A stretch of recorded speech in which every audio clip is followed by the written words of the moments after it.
CEO 리포트 12월 2주차. 안녕하세요. 웰스기업연구소 이수민 연구원입니다. 지난 9일 대한상공회의소에서는 한국고용정보원, 사람인 등과 공동으로 일하기가 좋은 중소기업 633개사를 선정하여 발표했습니다.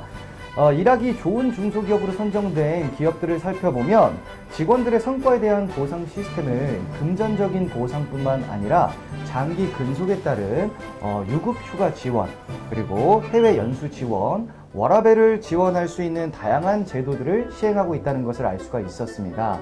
우리의 중소기업에 과연 우리의 종업원이 꿈의 직장으로 여길 수 있는 어떤 경제적인 환경이 갖추어져 있는지 그 여부가 중요할 텐데요.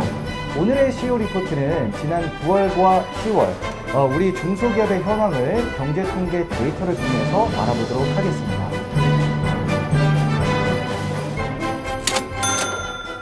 지난 9월 기준 대한민국 중소기업의 생산은 감소세로 전환하였고 재고의 증가세는 지속되었습니다.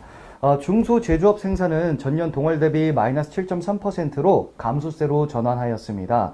특히 지난 8월의 증가율 6.5%를 감안하면 무려 13.8%포인트가 하락했다고 볼 수가 있습니다. 또한 중소제조업의 재고는 전년 동월 대비 1.5%나 증가해서 29개월 연속 증가했음을 알 수 있습니다.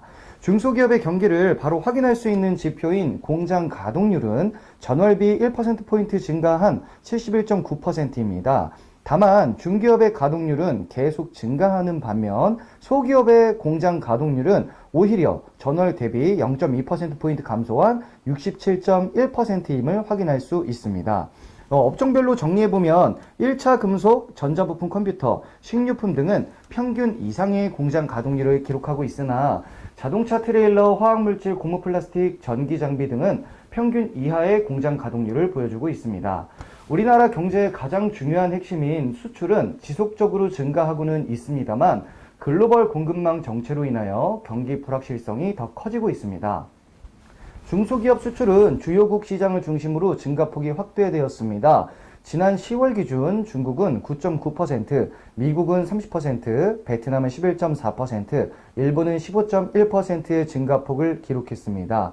이를 부문별로 정리하면 철 강판이 72.9%, 합성수지 49.1%, 반도체 부분 40.5% 순으로 수출이 증가했음을 알 수가 있었습니다. 자, 이제 2021년의 달력은 한 장밖에 남질 않았습니다. 2021년, 이제는 정말 며칠 안 남은 이 시점에서 우리 중소기업 대표님들께서 반드시 체크하고 넘어가셔야 할 내용들을 저희 웰스기업연구소 정우일 소장님을 모시고 한번 알아보도록 하겠습니다. 안녕하세요. 웰스기업연구소 정우일 소장입니다. 2021년 대한민국 중소기업 마무리 전략 체크포인트. 오늘 저와 함께 시작을 해볼 텐데요. 자, 일단 먼저 체크하셔야 될 것은 코로나19로 인한 반사이익이 많았느냐, 아니면 이 모두가 좀 어려운 시국에 우리 기업은 나 홀로 독야 청정했느냐, 즉 다시 말하면 나만 홀로 돈을 좀 많이 벌었느냐, 이런 부분일 겁니다. 특히 이제 조심하셔야 될 것은 그 B2B를 하는 기업들 같은 경우는 사실은 이익률이 증가했다고 보기가 조금 어려워요. 그러니까 전체 매출이 증가하게 되면 아무래도 단위별로 그 필요 비용들이 따라가기 때문에, 예를 들면 뭐 제조라고 한다면 당연히 이제 기계 설비라든가 사람들이 따라오기 때문에 이거로 인한 세액 공제를 좀 감안하게 되면 뭐 그렇게 세금 부담은 크지 않을 수 있습니다만, 뭐 B2C를 하는 기업, 아니면 우리가 매출이 증가했는데 그에 따라서 필요한 경비는 그 율처럼 증가하지 않은 기업들 같은 경우는 이거 이익 상당히 좀 문제가 되죠.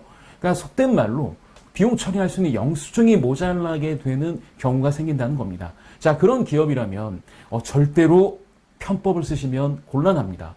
특히 모두가 잘 될 때 좀 묻혀갈 수는 있겠습니다만, 모두가 안 될 때 혼자 이렇게 잘 된다고 보면 묻혀가기가 좀 어렵죠. 게다가 그 대기업 같은 경우 예를 들어서 코로나19로 반사이익을 얻은 것을 뭐 사주가 개인적으로 편취하거나 아니면 다른 방법으로 좀 했던 것들을 전부 다 세무조사를 하는 이런 지금 세정 트렌드를 봤을 때 본다고 한다면, 이익이 많이 났다고 한다면 합법적으로 이익을 줄일 수 있는 방법, 예를 들어서 세액공제라든가 이런 것들을 검토하셔야지, 저는, 가영수증을 쓰거나 아니면 좀 뭐 이런 나쁜 방법들을 쓰시는 건 별로 좋지 않다고 말씀드리고 싶습니다. 자, 그리고 두 번째 고민하셔야 될 게 이겁니다. 만약에 이익을 많이 났다고 한다면, 자, 지금 현재 대한민국에서, 정부에서 세제 혜택을 주는 게 뭐가 있는지를 한번 체크해 볼 필요가 있어요. 전년과 다르게 올해 파격적으로 좀 세액 공제 혜택을 주는 게 사업용 유형자산 취득에 대한 세액 공제입니다. 이제 과거는 이 취득한 자산의 어떤 용도, 그러니까 예를 들어서 이게 환경시설이냐, 종업원 시설이냐, 아니면 이런 것들에 따라서 이제 세액공제에 차별을 뒀다고 한다면, 올해부터는 통합시설투자세액공제로 해서 그냥 한꺼번에, 그냥 10% 중소기업은 10%를 세액공제해주는 이런 게 생겼습니다. 그러니까 당연히 이제 요번에 체크하셔야 될 것은, 혹시나 만약에, 올해 이익이 많이 났어. 근데 올해 좀 시설 투자를 하면 괜찮을 것 같아. 그러면 빨리 시설 투자를 하시는 게 좋겠죠. 근데 유의하셔야 될 게 있습니다. 사업용 유형자산이 모두가 되긴 합니다만, 여기서 제외가 되는 것들이 있어요. 제외가 되는 건 토지와 건축물은 제외가 되고요.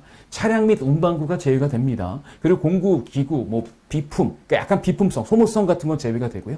선박 및 항공기, 그 다음에 건물 이제 보면은 이제 부속 설비나 뭐 구축물들 이런 것들은 제외가 되죠.